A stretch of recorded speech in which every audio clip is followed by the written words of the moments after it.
다 오셨나요? 네. 일단 어떠셨어요? 내일 마지막인데. 즐거워. 몽글몽글. 내일 이제 뭐 또 누구는 우시고 뭐 그러실 텐데. 제가 좀 강의를 좀 빨리 좀 준비를 해드리려고 했는데 어떻게 선생님들 마지막에 이렇게 강의를 제가 준비를 하게 됐습니다. 여기 뭐 다 임용을 준비를 생각을 조금 하고 계시나요? 뭐 임용 생각하고 계신 분도 있고 또 아니신 분도 계시겠지만 제가 오늘 주제는 임용 어떻게 준비를 해야 하는가 요거를 가지고 강의를 한번 준비를 해봤습니다. 그래서 뭐 오늘 들려드릴 얘기는 제가 이제 영어과기는 하지만 영어과에 국한되지 않고 여기 과목 다양하시잖아요. 그래서 그 과목 아우를 수 있는 그런 시험 준비법을 제가 좀 알려드리려고 해요. 일단은 제 소개부터 해야겠죠. 이 그림 어떤가요? 저희 반에 애가 그려줬던 거예요. 저희 반에 제 2학년 담임일 때 중학교 2학년 솜씨입니다. 놀랍죠? 그래서 제 이름은 이제 고창훈이라고 하고요. 2020년에 이제 영어과에 임용에 합격을 했습니다. 그래서 이제 수험 생활은 이제 7개월, 저는 이제 7달 공부를 했고요. 유튜브 곰쌤 교실 공부법 이야기 운영하고 있습니다. 거기서 이제 뭐 임용 관련된 이야기도 하는데 제가 요즘에 관심 있는 분야가 어떻게 하면은 좀 뇌를 잘 써가지고 좀 빨리 받아들이고 공부를 할 때 기억을 어떻게 하면 좀 오래 할 수 있을까 이런 내용들을 좀 많이 다루고 있어요. 그래서 그냥 뭐 시험 같은 거 대비를 할 때 도움이 되셨으면 하고 또 만약에 뭐 학원 같은데 학생들 이런 거 가르칠 때 학생들이 어떻게 공부해야 되는지 모르겠어요 이렇게 얘기를 하면은 좀 힌트를 받을 수 있을 것 같아요. 그래서 저는 이제 임용 얘기만 하는 것도 좋지만 제가 이제 학생들을 직접 가르치다 보니까 학교에서 이제 선생님들이 겪어보셨을 때 그냥 뭐 공부 열심히 하면 된다, 열심히만 하면은 뭐 된다 뭐 이렇게 얘기하지만 열심히 어떻게? 이런 질문이 나오잖아요. 그래서 공부 방법에 대해서 제가 좀 이야기를 하고 있고요. 작년에 책도 나왔습니다. 책도 이제 심층 면접 다진 고기 해가지고 다 모았다 진짜배기 고득점 기술. 머리 많이 썼습니다. 그래서 이제 다진 고기 이렇게 해가지고 선생님들 나중에 임용 2차 준비하실 때 저 책도 같이 해가지고 준비를 하시면은 분명 도움 되실 거예요. 한번 시작해 보도록 하겠습니다. 이제 90%는 제가 봤을 때 시험을 이렇게 준비를 하더라고요. 막 열심히 인강 커리 따라가다가 어느새 시험날 맞죠? 90%가 시험 이렇게 준비를 해요. 그냥 무조건 인강 열심히 듣다가 시험 치러 가게 되는 이런 경우가 정말 다반사인데 이렇게 되면은 인강의 함정에 빠지기 쉽습니다. 인강의 함정이라는 거를 저는 제일 처음에 항상 좀 강조를 하는데 인강이라는 게 이제 사실은 사교육이잖아요. 마케팅이 반드시 필요합니다. 그래서 인강에서 항상 하는 말이 따라 놓으면 다 됩니다. 뭐 이렇게 얘기를 해요. 제일 처음에 뭐 적중률 막 이런 얘기를 하고 막 이커리 쭉 들은 수강생 사례 얘기하면서 막 합격자 인터뷰 막 발표하면서 이 선생님 강의 들었더니 막 인강 이거 들었더니 막 합격했습니다 하면서 따라만 오면 다 됩니다. 이렇게 처음에 얘기를 많이 합니다. 그러다 보면은 이 커리큘럼에 나를 맞추게 돼요. 인강이 제시하는 커리큘럼에 맞추게 돼요. 뭐 1, 2월에는 뭐 기본 강의 듣고 3, 4월에는 심화 듣고 뭐 5, 6월에 뭐 하고 모의고사하고 실전 뭐 하고 이렇게 커리큘럼에 맞추게 돼요. 그러면 이상하게도 내가 진도를 따라가고 있으면 만족감이 들어요. 나 지금 잘하고 있어. 만족감이 들어요. 이 만족감 때문에 나 공부 좀 하고 있나? 착각이 이렇게 들게 되고 이게 인강의 함정에 빠지게 되는 전형적인 케이스죠. 그래가지고 요게 저는 위험하다고 생각이 드는 게 수동적 학습이 일어나기 때문이에요. 뭔가 공부를 하고 시험을 준비를 하면은 자기 주도적으로 학습을 해야 되는데 학생들한테도 강조를 하잖아요. 자기 주도적으로. 그런데 왜 수험생은 수동적으로 선생님이 되는 수험생은 수동적으로 학습을 하고 있냐 이거예요. 수동적으로 학습하게 하고 있고 이렇게 되면은 메타인지가 이 학습법에서는 메타인지가 부재해요. 없다는 말이죠. 그러니까 메타인지가 저는 중요하다고 생각을 하는데 메타인지라는 게 내가 인지하는 거를 인지하는 게 메타인지잖아요. 교육학 나왔죠. 배우셨죠? 그래가지고 내가 안다, 모른다는 사실을 아는 거. 이게 이제 메타인지. 그래가지고 자기 객관화 이렇게 얘기를 하는데 제가 그 EBS인가 어디선가 봤는데 기억이 잘 안 나는데 이런 실험이 있었어요. 그 상위권 학생들, 하위권 학생들 이런 자리에 모아놓고 여기에 막 랜덤 단어를 막 보여주는 거예요. 딱 보여주고 치우고 딱 보여주고 치우고 일종의 암기력 테스트 같은 거죠. 암기력 테스트. 막 보여주는데 거기에서 이제 실험자가 상위권 학생들 몇 개 정도 맞출 것 같아? 하위권 학생들 몇 개 정도 맞출 것 같아? 이렇게 물어봅니다. 그런데 일단 상위권 학생들 중에서도 당연히 암기력이 떨어지는 친구들도 있었어요. 상위권 학생들 중에서 하위권 학생들만큼 단어 기억 못하고 있는 친구들 많았어요. 하위권 학생들 중에서도 상위권 학생들만큼이나 암기력이 좋았던 친구들 있었어요.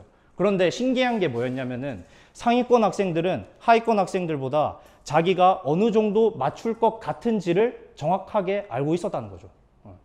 그러니까 내가 한 10개 정도 맞출 것 같아 라고 생각을 하면 그 정도 진짜로 맞췄고 하위권 학생들은 이에 비해서 자기는 10개 맞출 것 같았지만 3개, 4개 오차 범위가 컸어요. 그러니까 메타인지가 어떻게 보면 학습에 가장 좀 중요한 부분이 될 수도 있겠다. 이런 생각을 한 거예요. 그래서 이제 저는 이 메타인지 방법이 좀 녹아 들어간 시험 준비법을 이렇게 4단계로 나눠가지고 제가 알려드리고 있는데 첫 번째가 이제 출발선을 파악하고 두 번째가 인풋 쌓기예요. 인풋이라는 거는 머릿속에 지식을 집어넣는 과정. 그러니까 물건을 내가 샀으면은 물건을 방에 가가지고 뭐 어디 이렇게 정리하고 이런 과정이고 이제 세 번째가 이제 아웃풋을 점검하는 단계예요. 아웃풋을 점검하는 거는 이제 지식을 머릿속에 들어가 있는 지식을 필요한 상황에서 꺼내는 능력. 그러니까 제가 물건을 사가지고 방에 물건이 많잖아요. 그런데 나 지금 뭐 지갑이 필요해 하면은 지갑 거기 있지 하면서 2초 만에 빨리 방에 들어가서 빨리 꺼낼 수 있는 이런 능력. 나 지금 형광펜 필요해. 그러면 형광펜 어디 있지? 바로 방에 들어가서 꺼냈을 수 있는 능력. 이런 게 아웃풋이에요. 그 다음에 선별화 작업. 선별화 작업. 선별화가 이제 공부를 하다 보면은 어떤 게 중요하고 어떤 게 덜 중요한지 방향을 잃어버리기가 쉬워요. 그때 이제 마지막 시험 직전에 이거는 기출과 맞닿아 있는 지식이구나. 이런 거는 기출에 조금 나오기 좀 낮겠구나 확률이. 이런 거를 이렇게 좀 선별화하는 작업이에요. 그래서 이제 각각의 단계에 대해서 제가 좀 자세히 설명을 드릴게요. 일단 첫 번째 이제 출발선을 파악을 해야 되죠. 임용에서 노베이스는 없습니다. 이제 제일 처음에 임용 시험을 준비를 할 때 학원 강의부터 등록을 하죠. 학원 강의부터 등록을 해서 뭐 기본 강의부터 뭐 패키지를 들을지 말지 막 이렇게 고민을 하시는데 임용에서 노베이스는 없다라는 사실을 꼭 기억해 주셨으면 좋겠어요. 왜냐하면 나의 학부, 나의 대학원 생활이 있었잖아요. 학교 이제 4년 다니고 뭐 6년 다니고 그때 동안 들었던 과목들이 전부 다 임용과 관련이 돼 있는 과목이었어요. 그런데 왜 이것들은 무시하시고 갑자기 임용 준비를 해야겠다면서 기본 강의부터 결제를 하냐는 거예요. 그래서 일단은 임용에서 노베이스는 없다. 내가 적어도 강의를 들었고 뭐 재수강을 했다 할지라도 F를 받았다 할지라도 기본적인 내용은 노베이스가 아닌 거죠. 그래서 이제 일단은 기출을 한번 건드려 보는 거예요. 졸업을 해서 내가 준비를 한다고 하면은 기출 문제를 한번 보는 거예요. 저 같은 경우에는 5개년을 봤습니다. 5개년 기출 문제를 쭉 보면서 이게 되네. 이건 안 되네. 이런 부분들이 있어요. 이 과목들마다 이제 좀 세부 과목들이 있잖아요. 수학도 그렇고 뭐 국어도 그렇고 영어에서는 뭐 통사론도 있고 뭐 의문론도 있고 뭐 영어 교육론도 있고 막 이렇게 세분화된 과목들이 있는데 거기에서 이제 제가 좀 강한 과목이 있고 약한 과목이 있잖아요. 거기에서 이제 강한 과목들, 약한 과목들 이런 것들을 파악하는 거예요. 나의 출발선을 지금 파악을 하는 거예요. 그래가지고 그거에 맞게 계획을 수립을 해주는 거죠. 그래서 나는 이게 약하구나. 나는 이게 강하구나. 이게 강하면은 이 강의는 조금 뒤로 제쳐두고 내가 지금 필요한 것부터 지금 쭉쭉쭉쭉 채워놔야 되겠구나. 이런 고민이 제일 먼저 있어야 됩니다. 이런 고민은 한 달 이내, 한 달 이내로 맞춰주면은 좋아요. 한 달 정도 하면은 이 출발선이 파악이 되거든요. 그 다음에 이제 두 번째가 인풋을 쌓아줘야 되는데 이게 이제 가장 중요하겠죠. 합격에 필요한 지식 수준을 파악을 하는 거예요. 합격에 필요한 지식 수준. 1등이 아닙니다. 1등이 아니에요. 여기서 가장 중요한 거는 우리의 목표는 1등이 아니라는 거예요. 요게 여러분들도 이거 많이 공감을 하실 텐데 9등급에서 한 5등급, 4등급 이까지 올리는 게 어려울까요? 아니면 2등급에서 1등급 올리는 게 어려울까요? 2등급에서 1등급 올리는 게 훨씬 어렵죠. 요 안에서도 2등급에서 1등급 올리는 게 어려울까요? 아니면 1등급에서 100점 맞는 게 어려울까요? 1등급에서 100점이 훨씬 어렵습니다. 이 이유가 제가 이제 X축은 점수, Y축은 노력 이렇게 해가지고 그래프를 한번 개략적으로 그려봤는데 이게 점수를 올리는데 필요한 노력은 이렇게 정비례하지 않고 확 이렇게 꺾어서 나타나는 그래프가 나타나요. 이렇게 보여요.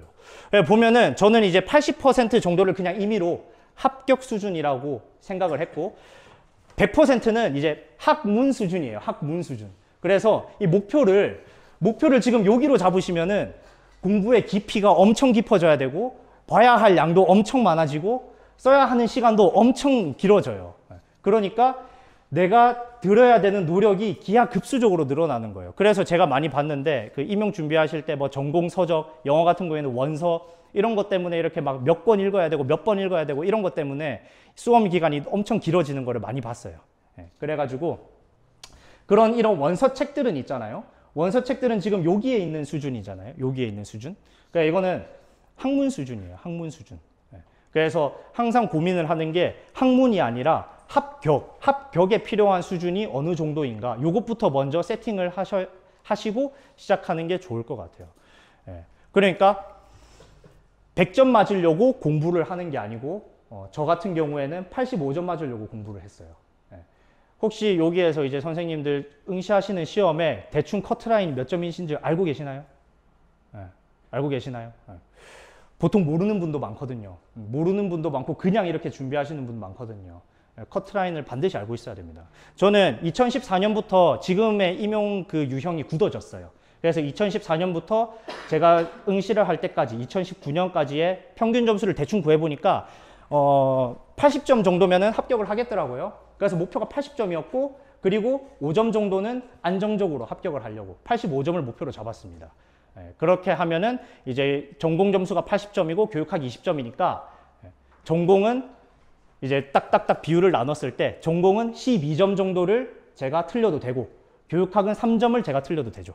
그러니까 교육학 목표는 20점이 아니고 17점이었고 전공 목표는 80점이 아니고 68점이었죠. 그러니까 이런 식으로 공부 강도를 먼저 설정을 하고 나는 여기까지 아니면 여기까지만 공부를 하겠다라고 생각을 해주시면 훨씬 더 빠른 시간 안에 합격을 할 수가 있어요.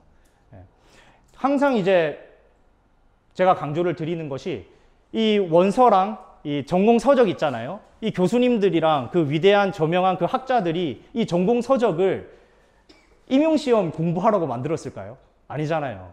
그렇죠. 그러니까 그런 어려운 책들은 진짜 그 학문에 대해서 깊이 있는 논의가 담겨진 책들이고 여기에서 임용에서 요구하는 수준은 훨씬 낮습니다. 그래서 너무 이제 책을 막 다 읽어야 된다. 스트레스 받으시지 않으셨으면 좋겠어요. 그래서 일단은 지식 수준을 파악하고 기출을 카테고리별로 해가지고 차별화해서 정리를 하는 게 좋은데 제가 한번 보여드릴게요. 제가 직접 보여드리겠습니다. 제가 실제로 그 기출 문제들을 전부 다 카테고리화, 그러니까 유형별로 나눠가지고 어디서 출제가 됐는지 다 정리를 했었거든요. 그래서 선생님들도 시험을 준비를 하시는 이 시기에 이런 식으로 나름대로 정리를 하셨으면은 도움이 많이 되실 겁니다. 여기에 보면은 제가 뭐 연결원 영어학 뭐 이렇게 있는데 처음부터 모든 종류의 그 영역이 다 이렇게 제가 다 분류를 했고요.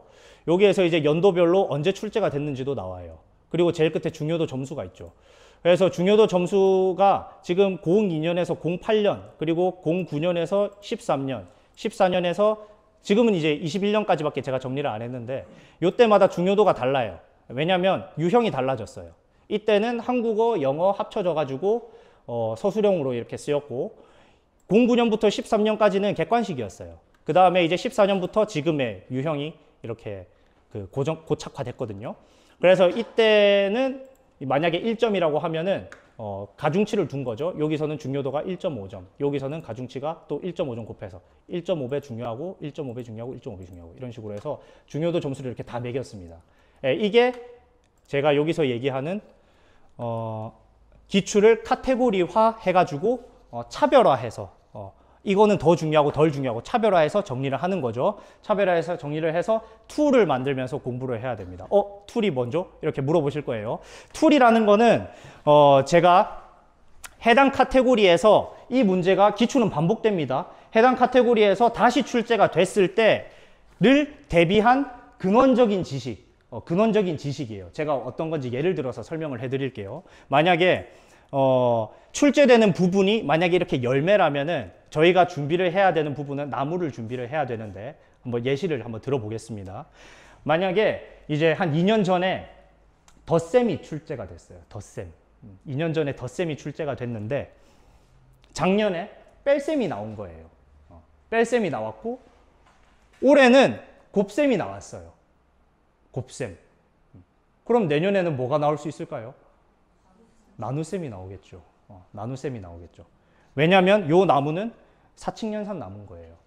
그러니까 이 사칙연산에서 곱셈, 덧셈, 뺄셈, 아직 출제가 안 된 나눗셈까지 준비를 해주는 거. 근원적인 지식. 사칙연산에 대한 근원적인 지식. 덧셈, 뺄셈, 곱셈만 공부하는 게 아니고 기출에 출제된 덧셈, 뺄셈, 곱셈만 공부하는 게 아니고 근원적인 지식. 사칙연산에 아직 안 나온 나눗셈까지 찾아서 공부를 해야 돼요. 이런 식으로 카테고리화해서 카테고리에 필요한 근원적인 지식. 이런 식으로 나무를 많이 만들어야 돼요. 내 머릿속에 나무를 많이 만들어서 뭐 여기서 열매가 맺히고 여기서 열매가 맺히고 열매가 맺히는 것은 출제가 된다는 말이겠죠. 여기서 출제가 되고 저기서 출제가 되고 했을 때 근원적인 지식이 많이 준비가 돼 있어 가지고 요거 이렇게 풀면 되겠구나. 이렇게 풀면 되겠구나. 이렇게 툴을 많이 가지고 있어야 됩니다. 요게 이제 인풋을 만드는 것의 핵심이죠. 그래서 만약에 툴을 만들 때 모르면은 인강을 들어도 되고 전공 서적을 이렇게 봐도 되고 저는 발췌독 많이 했습니다. 그 다음에 학술 검색, 구글 학술 검색, 논문도 많이 찾아봤어요. 그러니까 저는 만약에 툴을 만들다가 모르는 부분이 생기면 이 부분 약한데 생기면 인강을 일단은 그래도 먼저 봤는데 정리가 잘 돼 있으니까 인강이 가격이 만만치가 않잖아요. 또 이것만 듣고 싶은데 뭐 20개 다 사야 되잖아요. 근데 그렇게 했어요. 한두 개 들으려고 20개 다 결제했습니다. 그런 식으로까지 하고 전공 서적도 도서관 가가지고 필요한 부분만 읽으면 되잖아요. 필요한 부분 복사해가지고 다 읽고 학술 검색도 했어요. 더 깊이 알아야 되겠다고 하면은 구글 학술 검색 들어가면은 관련된 주제 검색하면 다 나옵니다. 그래서 필요한 인용 횟수로 별로 보면은 어느 논문이 저명한지 알 수가 있어요. 그래서 그런 식으로 다 찾아서 공부를 했습니다.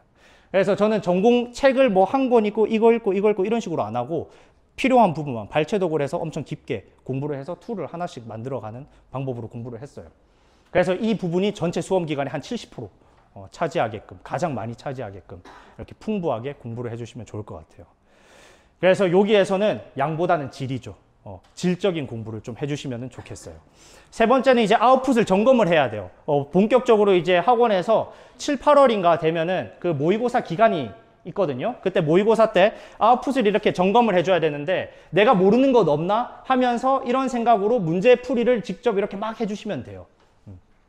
모의고사 풀고 뭐 문제를 일단 많이 풀고 여기서는 양이 조금 중요합니다. 그런데 모의고사를 푸는데 점수에 연연하시는 분들을 제가 정말 많이 봤어요. 나중에 이제 7월, 8월 달 되시면은 여기서 임용 모의고사 풀어보신 분 아직 없으시죠? 나중에 이제 7월, 8월 되면은 임용을 준비를 하면서 모의고사를 풀게 되실 텐데 모의고사 풀고 나면은 항상 카페에서 막 점수가 이 점수니 저 점수니 막 이렇게 막 서로 막 싸우고 막 질투하고 막 이런 경우 그 다음에 또 모의고사 점수 잘 봐서 조금 으쓱하고 못 봐서 풀 죽고 이런 경우들 많이 봤는데 절대 그러시면 안 됩니다. 절대 그러시면 안 돼요. 모의고사는 평가 도구가 아닙니다. 학원 모의고사는 수업 자료예요. 강의 자료예요. 학원에서 주는 모의고사는. 그러니까 이 평가라는 거는 이제 수업이 다 끝나고 나서 제가 이만큼 1, 2단원을 가르치고 나서 1, 2단원 중간고사 보잖아요. 그래서 네 얼마나 공부를 잘했냐. 제가 점수를 이렇게 매기는 건데 학원에서 주는 모의고사는 이런 평가 자료가 아니에요. 수업 자료예요. 모의고사 형태를 통해서 모의고사를 한번 치게 하고 그걸로 강의를 합니다. 학원에서는. 그래서 수업 자료라는 거죠. 수강생이 잘 볼 수밖에 없는 구조예요. 모의고사는.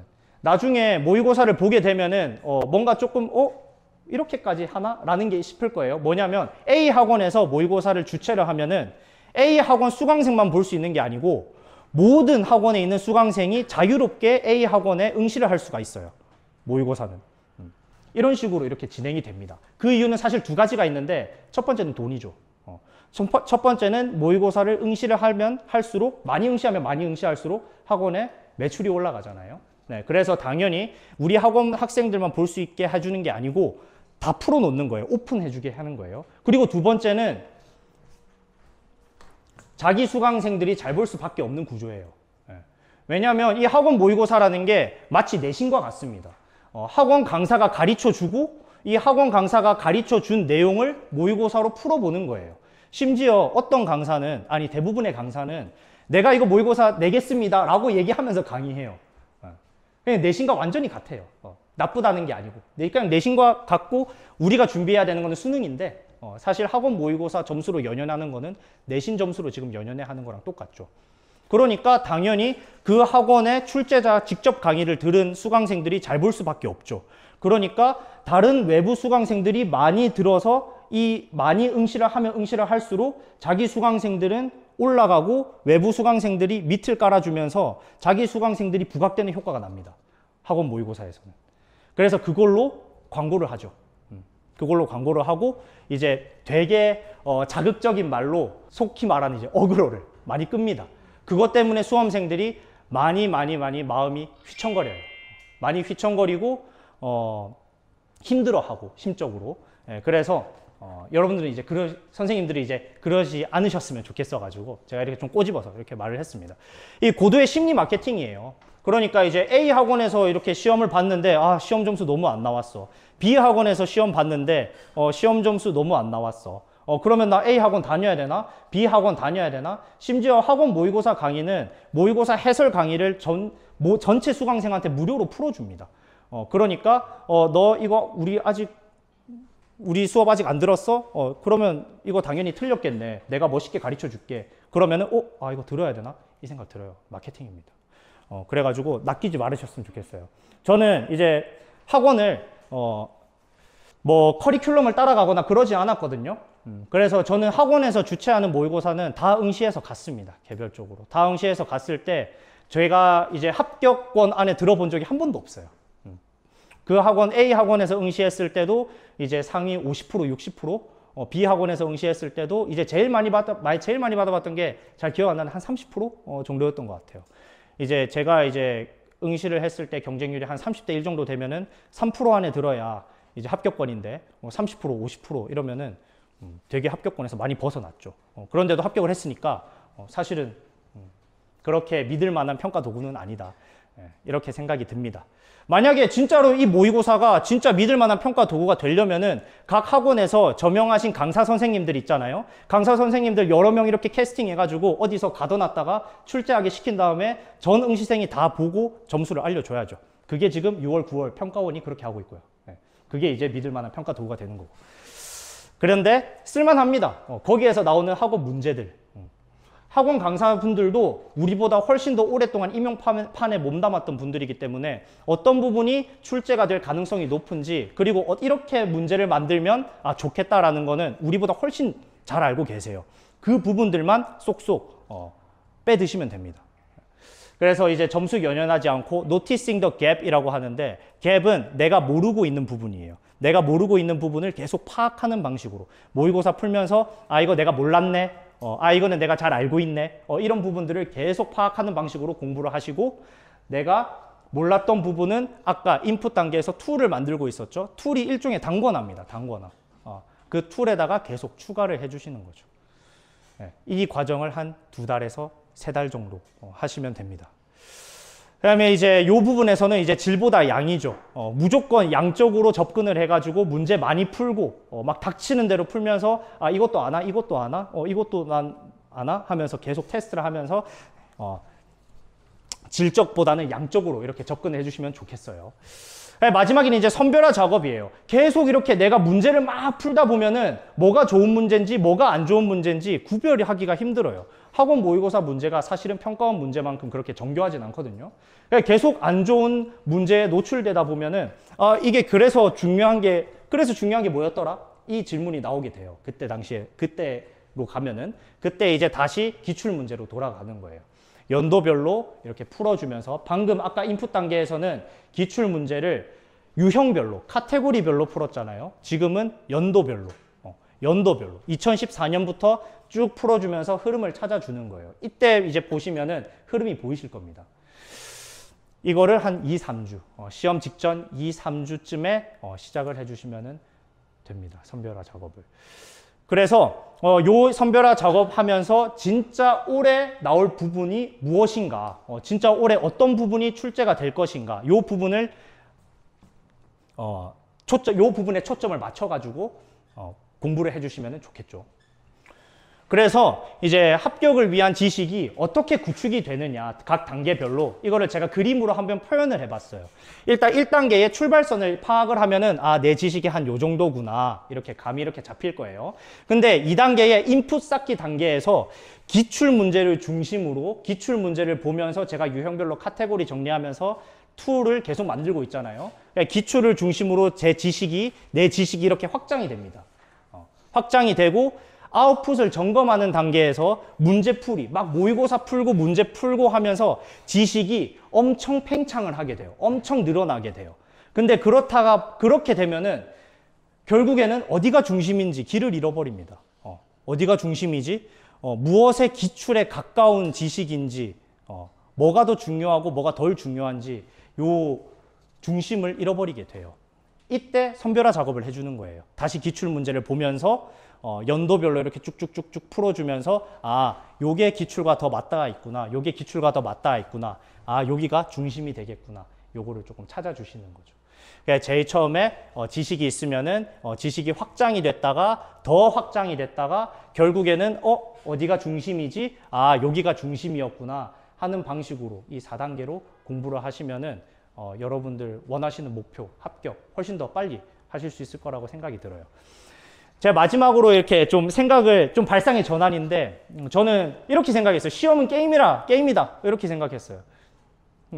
오징어 게임 다 보셨죠? 오징어 게임. 네. 오징어 게임 보면은 각 그 스테이지마다 그 게임이 있잖아요. 그 게임이 있고, 그 게임이 이제 요구하는 규칙이 있고, 그 규칙 속에서 이제 다양한 플레이어들이 경기를 하잖아요. 경쟁을 하잖아요. 그런데 이게 참 드라마를 보다 보면은 어떤 주인공은 진짜 성실하게 우직하게 플레이를 하는데 어떤 플레이어는 약간 얍삽하게 하죠. 약간 얍삽하게 하고 좀 잔머리 쓰고. 근데 그 잔머리가 전략입니다. 그 게임에서 승리하기 위한 전략이에요. 그래서 오히려 임용에서는 우직하게 열심히 딱 공부를 하는 것도 좋지만 잔머리를 써서 공부를 했을 때 훨씬 더 좋은 효과가 나는 거를 많이 봤어요. 이게 이제 공부머리. 공부를 잘한다 뭐 이렇게 얘기를 하는데, 여러분들도 뭔가 이제 시험 자체를 게임이라고 생각을 하시고 이 규칙 안에서 내가 조금 전략을 잘 활용을 해서 내가 원하는 목표를 이뤄봐야지, 좀 이런 발상의 전환으로 한번 도전해 보셨으면 좋겠습니다. 제가 준비한 내용은 여기까지고요. 뭐 혹시 질문 있으신가요? 질문 없으시면은 제가 2차 얘기 잠깐만 해도 될까요? 2차를 이제 임용시험을 치르든 말든 간에 2차 준비는 무조건 해야 됩니다. 그래서 일단은 1차 시험을 치고 나서 그게 합격을 할지 안 할지 고민을 하기 전에 일단 2차 준비는 무조건 해야 돼요. 2차 준비가 2차 준비를 할 시간이 11월 말부터 1월, 2월밖에 없거든요. 11월 말, 12월, 1, 2월은 또 만약에 이제 떨어졌다면은 다시 또 기본 강의 출발선 파악해야 돼요. 그래서 준비할 시간이 진짜 한두 달밖에 없어요. 그래서 2차 시험을 딱 준비를 하잖아요. 그러면은 제가 만약에 초수면 2차 시험을 준비를 하는 그 기간이 지금 처음 해가지고 2달밖에 시간이 없는데, 그때 저랑 같이 스터디를 하는 사람이 재수다. 그러면 이 사람은 이미 2달을 했죠. 만약에 3수다. 그 사람은 그러면은 6달을 했겠죠. 그러니까 2차 시험은 훨씬 더 이 수험생들 간의 변별력이 훨씬 커져요. 실력 차이가 훨씬 많이 나요. 예, 제가 처음에 딱 갔을 때 벌써 이제 재수 한번 해본 사람은 2차 준비 한번 돌아본 사람은 벌써 나보다 준비가 2배 더 돼 있고 3배 더 돼 있고 4배 더 돼 있고 이런 사람들 정말 많이 만납니다. 예, 그래가지고 이제 여러분들도 만약에 1차 만약에 못 쳤다고 해가지고 그냥 이렇게 막 푹 막 좀 좌절하면서 막 이렇게 막 퍼질러지지 마시고 제가 이제 좀 잔소리를 하자면 일주일 한 10일 정도 이렇게 좀 쉬시다가 그래도 2차 준비를 조금이라도 해놓으시면 나중에 다음번에 도전을 하실 때 훨씬 더 유리한 위치에서 훨씬 더 앞쪽의 출발선에서 시작하실 수가 있을 거예요. 네. 그렇게 제가 좀 잔소리를 해봤습니다. 여기까지 하면 될까요? 감사합니다. 네, 네, 감사합니다. 네.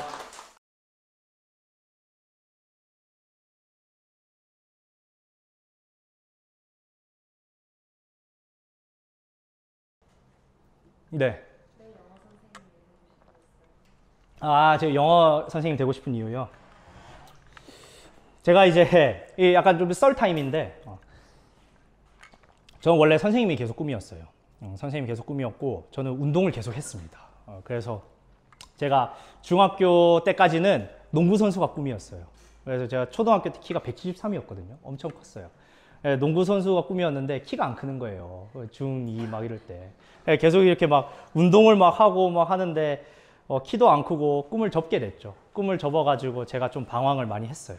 방황을 하다가 은사님을 만나게 돼서 학교 그리고 교사라는 직업 되게 매력 있다 라고 생각을 해서 교사라는 꿈을 막연히 가지고 있다가 제가 체육 좋아하니까 운동 좋아하니까 체육 교사를 희망을 했어요.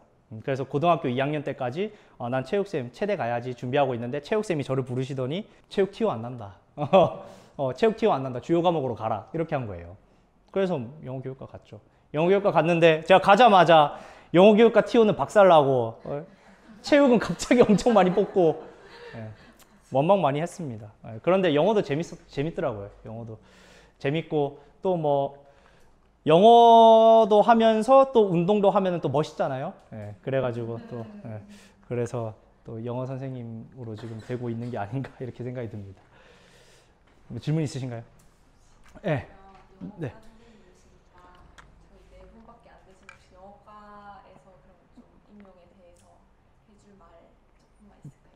영어과 임용이요. 영어과는 일단은 제가 크게 나누면은 연교론이랑 그다음에 의문론이랑 통사론이랑 그다음에 뭐 의미화용론 이런 거는 이제 제외하고 메이저가 이렇게 되잖아요. 근데 연교론은 한번 보시면은 독해예요, 독해. 그래서 이제 그 키워드를 적절히 잘 녹여낸 독해 이렇게 생각을 하시면 돼서 그 책 이름이 기억이 안 나네요. 두꺼운 거 한 요 2개 있잖아요. 영어 교육론 책이랑 뭐 PLLT랑 뭐 TEP 뭐 그런 거 있잖아요. 그런 거 이제 다 읽고 시작해야 될까요? 하는데 전 안 읽었어요. 전 안 읽고 맨 뒤에 글로서리 있죠. 글로서리 있는 부분들 다 보면서 글로서리에 모르는 단어, 그 다음에 글로서리에서 연교론이랑 조금 맞닿아 있는 부분들, 그 부분 파트만 읽었어요. 그런데 연교론은 제가 처음에 봤을 때 출발선 파악 단계에서 연교론은 그냥 하면 되겠다 이 생각 들더라고요. 그냥 하고 그냥 쓰면 되겠다 이 생각이 들어서 연교론은 패스했습니다. 연교론 패스하고 통사론도 제가 통사론을 조금 좋아했어 가지고 2학년, 3학년, 4학년 때 통사론 강의를 제가 좀 깊이 있게 들었어요. 학부 강의를. 그래가지고 그때 통사론도 이제 문제를 풀어보니까 기출 문제를 풀어보니까 얘도 되겠다 싶어가지고 통사론도 패스했고요. 그 다음에 이제 의문론이 제가 많이 약했어요. 그래서 다른 공부할 시간에 의문론 공부를 정말 많이 했어요. 의문론도 이제 어떤 방식으로 공부를 했냐면 의문론이 그거거든요. 그 발음 규칙이거든요. 발음 규칙에 대한 건데 이 발음 규칙은 결국에 규칙이잖아요. 룰이잖아요. 그래서 시험에 발음 규칙이 나올 거면 이 영어가 발음 규칙이 이 세상에 몇 개나 있겠어 해가지고 이 세상에 있는 모든 영어 규칙을 다 정리를 해야겠다 이렇게 생각을 했어요. 그래서 그냥 의문론 그 기본서 AP 있잖아요. 저는 이제 의문론은 노베이스, 여기서 얘기하는 노베이스 라 가지고 의문론이 제일 약점이라고 생각을 해서 의문론 책 하나 읽고 인강 하나 듣고 그 다음에 계속 검색을 해가지고 규칙 뭐 or 앞에는 뭐고 뭐 이런 소리가 나고 이거를 싹 정리를 해가지고 그냥 그 규칙을 데이터에 맞게 계속 외우고 연습하고 그런 식으로 그냥 준비를 했죠. 혹시 인강 어디 들으셨는지? 인강은요. 인강은 제가 들었던 인강은 사실 지금은 돌아가셨어요. 오승태 교수님이라고 오승태 선생님이라고 그 음울론 강의를 이렇게 들으셨고, 교육학은 김현 선생님 거, 김현 선생님 거 들었습니다. 근데 장점과 단점이 있어요. 김현 쌤은 이제 엄청 방대한 자료를 다루는, 김현 선생님 들으시는 분, 김현 선생님 요즘 강의하시나요? 예, 예, 하시는 분 있고, 엄청 방대한 자료를 다루는데 100점은 안 돼요, 김현 선생님이. 왜냐하면 그 기출 문제에 기반을 둔 강의거든요, 자료가. 그래가지고 김현 선생님은 한 18점 정도 맞기에 적당해요. 예, 그래서 더 깊이 안 나아가고 기출에 출제 안 됐는데 나올 것 같은 거 찝어주지 않고 그냥 오로지 기출을. 근데 목표가 18점이잖아요. 근데 제 교육학 목표 점수가 17점이었어요. 예, 처음부터 20점은 교육학 제 목표 점수가 아니었거든요. 그러니까 김현 선생님이 저한테 맞았던 거죠. 그래서 제가 교육학이 18.33 이렇게 나왔을 거예요. 예, 그래서 그냥 딱 제가 목표한 바대로 선택을 했고 목표한 바대로 점수가 나온 거죠. 예, 그래서 그렇게 김현 선생님이 추천을 받고, 요즘에는 권지수 선생님이 엄청 유명해졌다고. 권지수 선생님도 이제 제가 당시에 공부를 할 때는 그렇게 유명하지는 않으셨던 것 같아요. 들으시는 분 계셨는데 유명하지는 않으셨는데, 그때 이제 제가 기계문화가 출제가 됐는데, 스폰가요 이거? 아무튼 그게 출제가 됐는데 그게 이제 그분만 찝어주셨던 거죠. 그분만 이거 중요하다 찝어주셨던 거죠. 그분은 기출 베이스는 아니고 현재 교육적인 흐름을 굉장히 맥을 잘 짚으시면서 중요한 부분을 이렇게 딱딱딱딱 알려주시는 게 강점인 것 같아요. 그런데 강의가 조금 지루하다는 이런 피드백이 있습니다. 예, 그래서 이제 각자 이제 원하는 그 전략대로 하시면 될 것 같아요.